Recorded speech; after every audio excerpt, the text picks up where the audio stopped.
దానిలో ఉన్న గ్రామర్ అలాగే రీడింగ్ సి అనే దాని గురించి డిస్కస్ చేద్దాం. సో ఆల్రెడీ మనం ఫస్ట్ పార్ట్ అనేది డిస్కస్ చేసాం, ఇది సెకండ్ పార్ట్ అనమాట. సో డిస్కస్ చేద్దాం.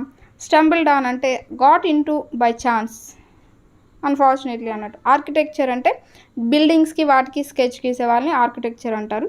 హాఫ్ బీట్ అంటే unusual. Calling work of his choice. Cake walk means something easy to achieve అంటే చాలా ఈజీ అయిపోవడం, ఏదైనా సాధించడం అనేది.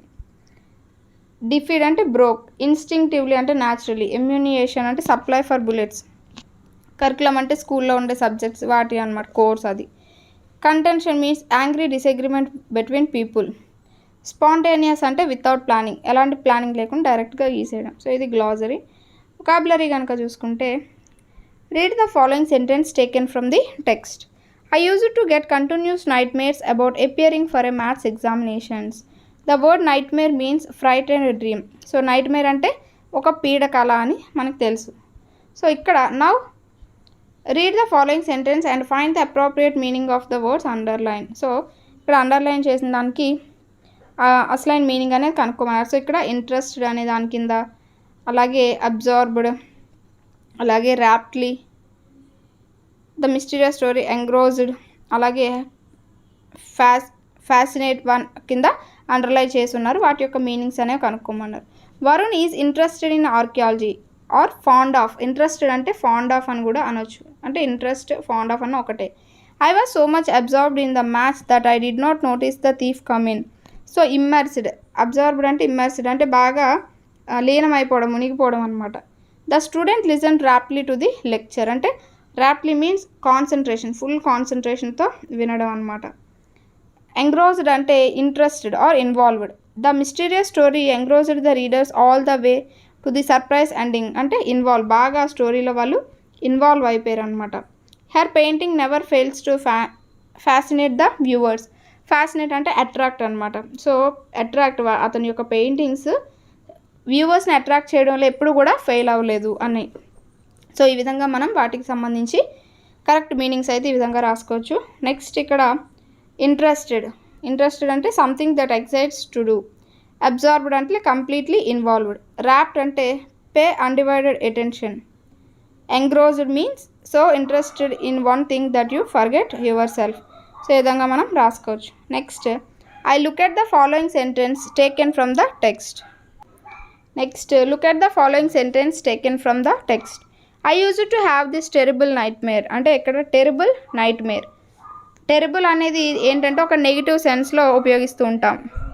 సో టెరిబుల్ అనేది ఏంటి అంటే ఒక టెరిబుల్ కానీ ఆర్ ఈ నైట్మేర్ అనేది కూడా మనం నెగిటివ్ మీనింగ్లో ఉపయోగిస్తూ ఉంటాం అనమాట, నెగిటివ్ సెన్స్తో. సో టెరిబుల్ అనేది ఒక నెగిటివ్ సెన్స్లో యూజ్ చేస్తూ ఉంటాం. Can we say terrible flower or terrible success. So మనం నార్మల్గా మాట్లాడుకునే లాంగ్వేజ్లో అయినా టెరిబుల్ ఫ్లవర్ అని కానీ టెరిబుల్ సక్సెస్ అని కానీ అంటామా? అనం. ఎందుకంటే అది ఒక నెగిటివ్ సెన్స్ని తెలియజేస్తుంది కాబట్టి. సో అంటే ఫ్లవర్ అనేవి, సక్సెస్ అనేవి ఒక ప్లెజెంట్ థింగ్స్. సో టెరిబుల్ అనేది అక్కడ ఒక నెగిటివ్ సెన్స్ అనమాట. సో అక్కడ ఏమంటున్నారంటే right a few words that can go with the word terrible.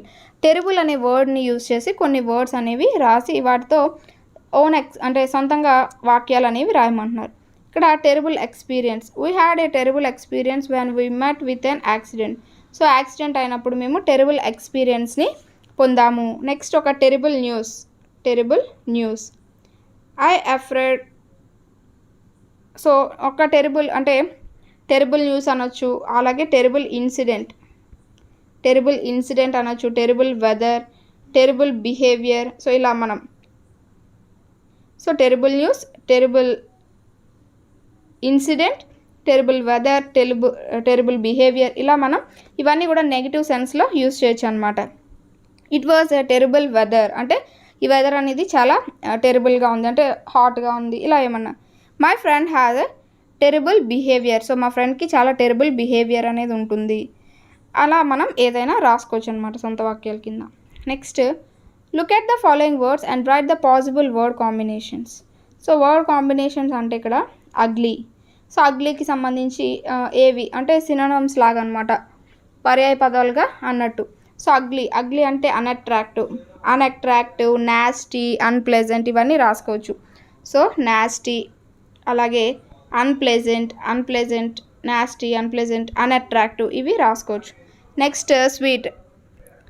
So ఇక్కడ స్వీట్ అంటే మనకి నైస్ అని, అలాగే ప్లీజింగ్, డిలైట్ఫుల్ ఇలా మనం రాసుకోవచ్చు. అలాగే డిఫికల్ట్ అంటే హార్డ్, టఫ్ రాసుకోవచ్చు. ఫన్నీ అంటే కామిక్, హ్యూమరస్, అమ్యూజింగ్ ఇవన్నీ రాసుకోవచ్చు. అలాగే హరిబుల్ అంటే fearful,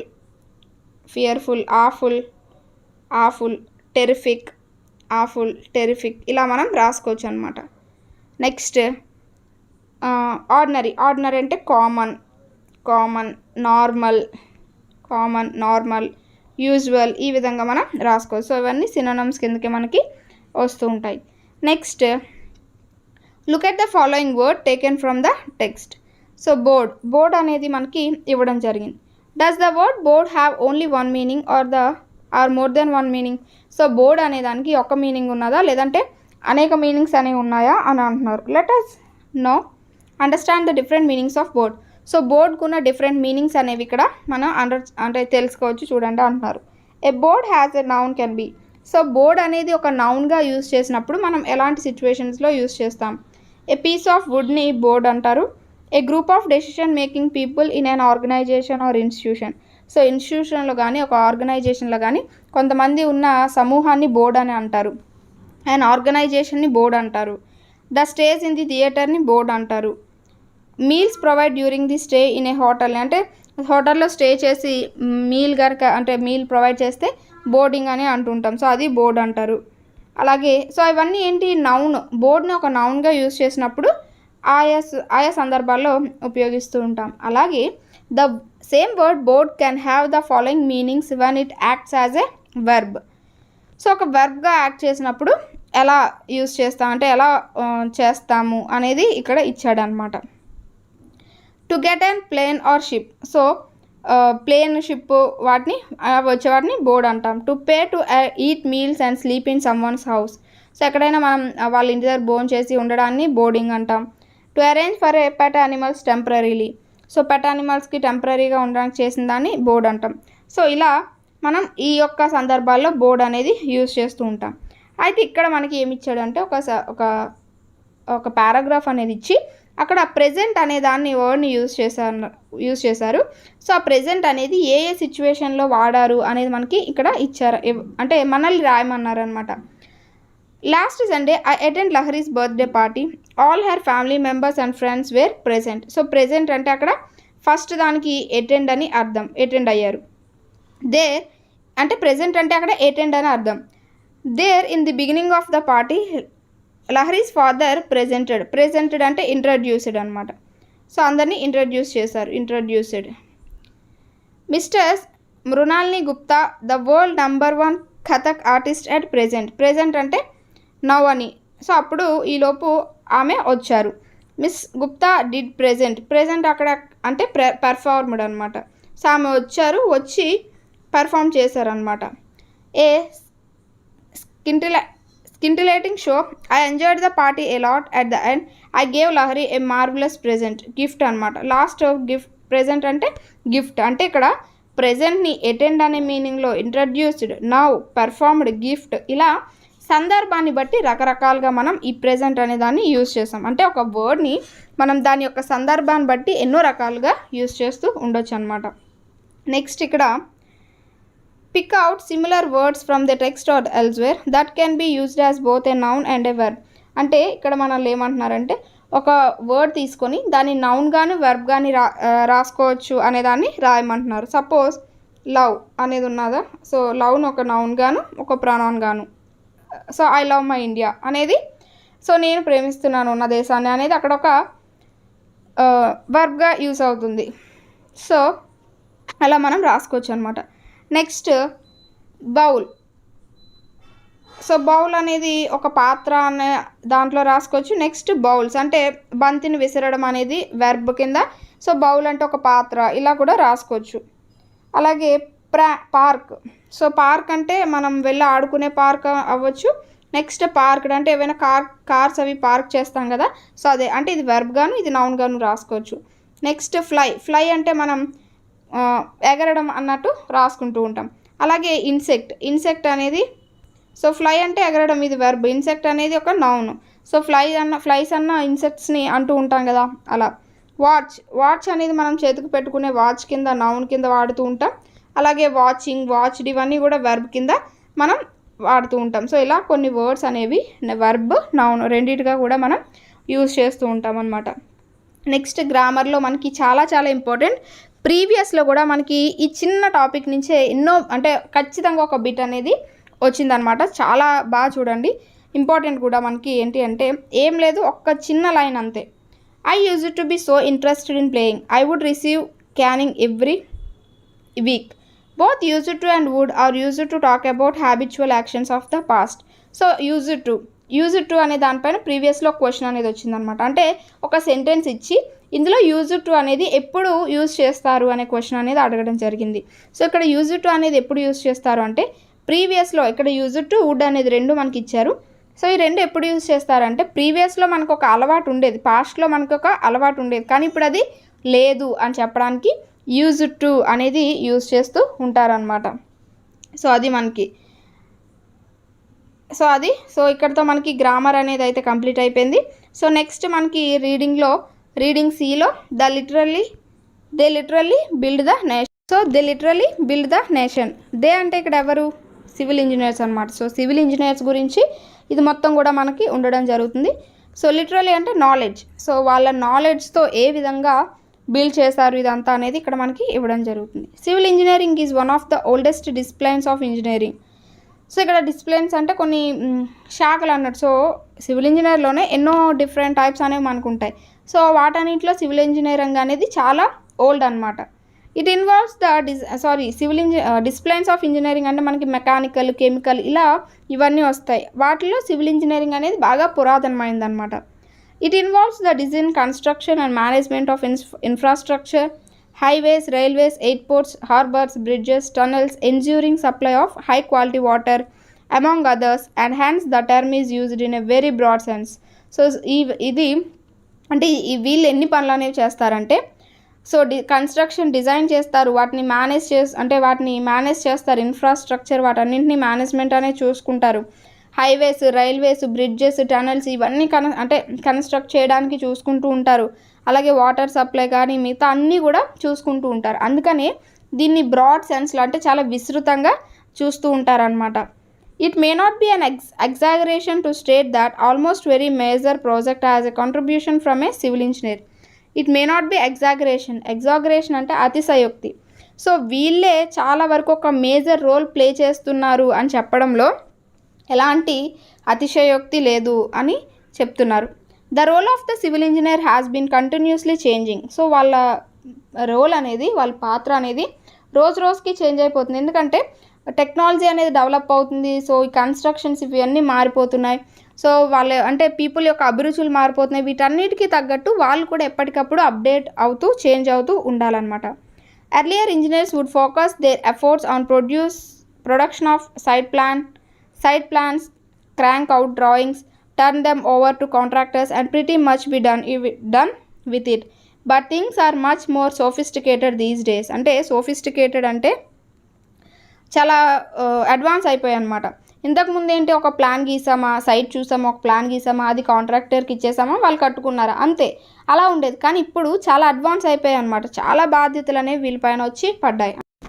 So, development of landscape today requires thoughtful planning and an understanding of regulations. Permit requirements are more stringent and more numerous. Schedules are constrained and owners are mindful of their expenditures. So ఇక్కడ ఏమంటున్నారంటే ఇంతకు ముందులా కాకుండా చాలా strict అయిపోయాయి అనమాట. ప్రతిదీ కూడా చాలా స్ట్రిక్ట్ అయిపోయింది. అంటే ఆ ల్యాండ్ చూడాలి, ఆ ల్యాండ్కి పర్మిషన్ అనేది తీసుకోవాలి. సో అక్కడ కన్స్ట్రక్ట్ చేయాలంటే పర్మిషన్స్ తీసుకోవాలి. సపోజ్ ఏదైనా ఫ్యాక్టరీ ఇలాంటివి ఉన్నాయనుకోండి, ఊరు మధ్యలోని వాటిలోని కన్స్ట్రక్ట్ చేయడానికి ఒప్పుకోరు. సో అలా చాలా స్ట్రిక్ట్ అయిపోయాయి అనమాట. రూల్స్ అండ్ రెగ్యులేషన్స్ అన్నీ కూడా చాలా స్ట్రిక్ట్ అయిపోయాయి. చాలా ఎక్కువ అంటే పర్మిషన్స్ తీసుకోవాలి. ఎన్నో న్యూమరస్ అంటే అనేకమైన కొత్త ఏంటంటారు, సో కొత్త ఇవన్నీ వచ్చేసాయి అనమాట. రెస్ట్రిక్షన్స్ అన్నీ కూడా వచ్చేసాయి. Schedules are constrained and owners are mindful of their expenditures.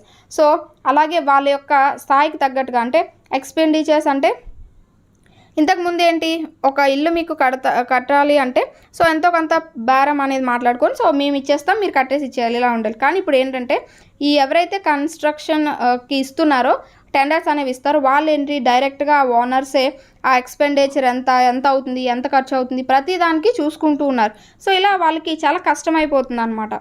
Civil engineers today are expected to stay with the clients and guide them through the approval and construction process while offering strategy, advice and their experience.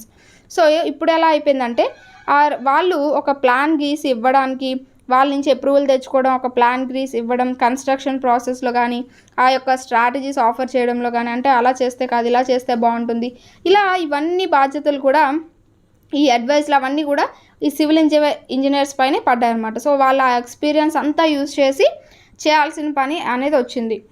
Civil engineers are multifaceted, taking on roles and responsibilities that are varied. So చాలా రకాల roles అనేవి పోషిస్తూ ఉంటారనమాట. అవి చాలా డిఫరెంట్గా ఉంటాయి. అంటే వీళ్ళలో కూడా సివిల్ ఇంజనీర్స్లో కూడా చాలా రకాలు ఉంటారు. సపోజ్ చూస్తే environmental civil engineers focus on all round development of A design and construction skill of working in harmony with nature. Suppose environmental engineers ఉన్నారనుకోండి, వాళ్ళు ఏంటి ఒక ప్లేస్లో ఇల్లు కట్టేసామా ఇచ్చేసామా అని కాకుండా సో అక్కడ డిజైన్ కన్స్ట్రక్షన్ అంతా కూడా చాలా స్కిల్తో చేయాలి. ఎందుకంటే ఈ నేచర్కి ఎలాంటి ఎన్విరాన్మెంట్కి ఎలాంటి ఇబ్బంది రాకుండా చూసుకోవాలన్నమాట.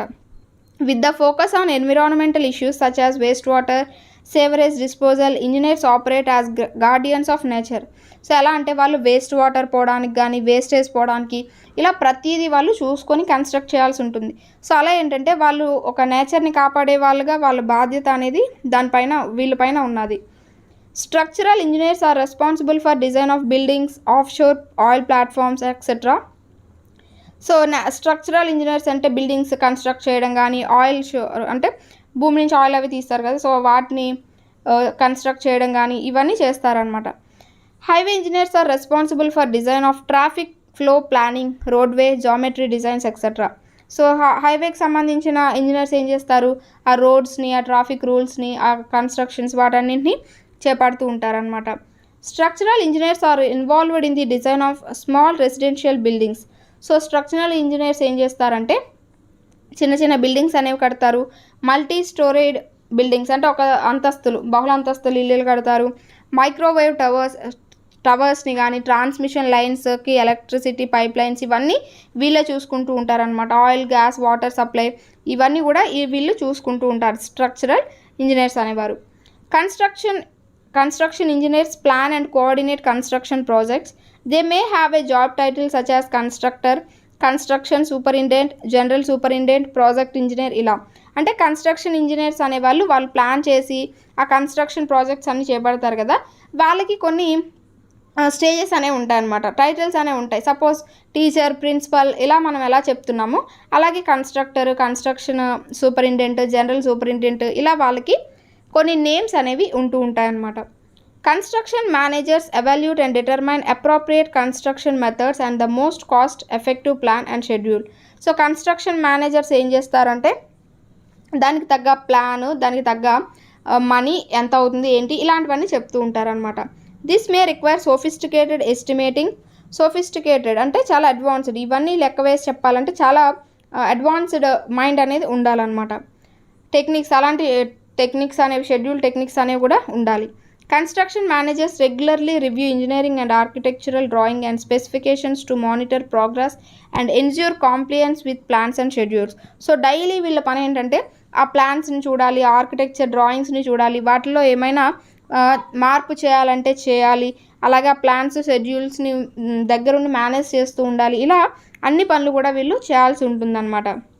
And thus it would be advisable for students to undergo practical industry experience through internships, cooperative education programs or work experience in the industry. అంటే సో అందుకని ఏంటి అంటున్నారంటే, సో నార్మల్గా క్లాస్లో కూర్చొని కాకుండా ఫీల్డ్లోకి వెళ్ళి మనం వర్క్ చేయడం ద్వారా నేర్చుకోవాలి. ఇంటర్న్షిప్స్ ఉంటాయి, వాటి ద్వారా కానీ లేకపోతే కోఆపరేటివ్ ఎడ్యుకేషన్ ద్వారా కానీ, ఎడ్యుకేషన్ ప్రోగ్రామ్స్ ద్వారా కానీ, వర్క్ ఎక్స్పీరియన్స్. సో ఇలా పని చేస్తూ మనం ఫీల్డ్లో ఉంటూ నేర్చుకోవాలి, అంతేగాని క్లాస్ రూమ్లో కాదని చెప్తున్నారు. Another key discipline is quantity surveying. Technical skills acquired in areas of estimating, costing, specification together with good knowledge of various procurement అంటే కావాల్సిన ఎక్విప్మెంట్ అనమాట, roots, tendering procedure and contracting essential make quantity surveyors and inseparable part of the construction industry. అంటే so ఏదైనా ఒక plan అనేది మనం గీస్తున్నామంటే so దానికి ఎంత కాస్ట్ అవుతుంది, వాటికి ఎలాంటి ఎక్విప్మెంట్స్ అనేవి ఉంటే బాగుంటుంది, సో టెండర్ అనేది ఎంతకి వేయాలి, ఎలాంటి ప్రొసీజర్లో టెండర్ అనేది వేయాలి, ఇలా ప్రతిదీ కూడా వాళ్ళు నేర్చుకొని ఉంటే కనుక సో కన్స్ట్రక్షన్ ఫీల్డ్ అనేది వీటన్నింటితో కలగలిపి ఉంటుందన్నమాట. వీటిలో ఏది కూడా విడదీయలేం. సో అలా అన్నింటితో కూడా ఈ కన్స్ట్రక్షన్ ఫీల్డ్ అనేది ఉంటుంది. సో అవన్నీ తెలుసుకున్న వాడే కరెక్ట్ టెక్నికల్ స్కిల్స్ అనేవి ఎక్వైర్ చేయగలరు అని అంటున్నారనమాట. Job opportunities exist in design offices, consulting firms, government departments such as municipalities, environmental agencies as well as with contracting firms. So మనకి ఇది కనుక చేసినట్టయితే ఎక్కడెక్కడ జాబ్ ఆపర్చునిటీస్ ఉంటాయో ఇక్కడ ఇచ్చారు. ఏమైనా డిజైన్ ఆఫీసెస్లో కానీ, కన్సల్టింగ్ ఫిర్మ్స్లో కానీ ఇలా రకరకాల ఆపర్చునిటీస్ అనేవి మనకి వస్తూ ఉంటాయని చెప్తున్నారు. సో దీన్ని ఫైనల్గా ఎవరు రాశారు అంటే ఎస్ఎస్ రావు అనేవారు రాయడం జరిగింది. సో ఇందులో ఉన్న గ్లాసరీ కనుక చూసుకుంటే డిసిప్లైన్స్ అంటే సబ్జెక్ట్స్ ఆఫ్ స్టడీ. సో ఏదైనా నేర్చుకున్నప్పుడు పాటించవలసినవి. ఎగ్జాగరేషన్ అంటే అతిశయోక్తి అనమాట, ఓవర్ స్టేట్మెంట్. సోఫిస్టికేటెడ్ అంటే అడ్వాన్స్డ్, చాలా కాంప్లికేటెడ్ అనమాట. స్ట్రింజెంట్ అంటే స్ట్రిక్ట్, చాలా స్ట్రిక్ట్ అని. క్లయింట్ అంటే కస్టమర్, మనకి వచ్చే కస్టమర్ అనమాట, వాళ్ళ పని కోసం మన దగ్గరకు వచ్చే. ఫేస్టెడ్ అంటే having many faces or branches, అంటే చాలా బహుముఖ ప్రజ్ఞాశాలి అంటాం కదా, సో అలాంటి వాళ్ళు అనమాట. ఆఫ్ షోర్ అంటే at a distance from the sea shore, so sea shore నుంచి లోపలికి దూరంగా అనమాట. కాంప్లియన్స్ అంటే conformity in fulfilling official requirements. Internship అంటే ట్రైనింగ్ అనమాట, డైరెక్ట్ ప్రాక్టికల్ ఎక్స్పీరియన్స్. ప్రొక్యూర్మెంట్ అంటే obtaining the required material, so equipment ఏదైతే అవసరం అవుతుందో అది. సో ఇది ఇక్కడితో మనకి 8th క్లాస్లో ఉన్న ప్రతి లెసన్ కూడా మనకి కంప్లీట్ అయిపోయింది. సో హోప్ ఈ వీడియోస్ మీకు అర్థమయ్యాయి అనుకుంటున్నాను. ఇందులో ఉన్న గ్రామర్ని మనం ఇంకా అంటే కొన్ని టాపిక్స్ ఉన్నాయి. సో క్వశ్చన్ ట్యాగ్ కానీ, రిపోర్టర్ స్పీచ్ కానీ ఇవన్నీ కొంచెం మనం డీప్గా అయితే డిస్కస్ చేద్దాం టైం ఉంటే. సో నేను బయట గ్రామర్ చెప్తానని చెప్పలేదు, బట్ ఏంటంటే మీకు బిట్ అనేది పోకుండా ఉండాలి అని చెప్పడానికి అవి మనకి కొన్ని ఇంపార్టెంట్ టాపిక్స్ కాబట్టి వాటిని నేను మ్యాక్సిమం కవర్ చేయడానికి అయితే చూస్తాను. సో ఇది మనకి 8th క్లాస్కి సంబంధించి ఫుల్ ఏవైతే వీడియోస్ అనేవి. Thanks for watching. నెక్స్ట్ వీడియోస్తో అయితే మళ్ళీ కలుద్దాం.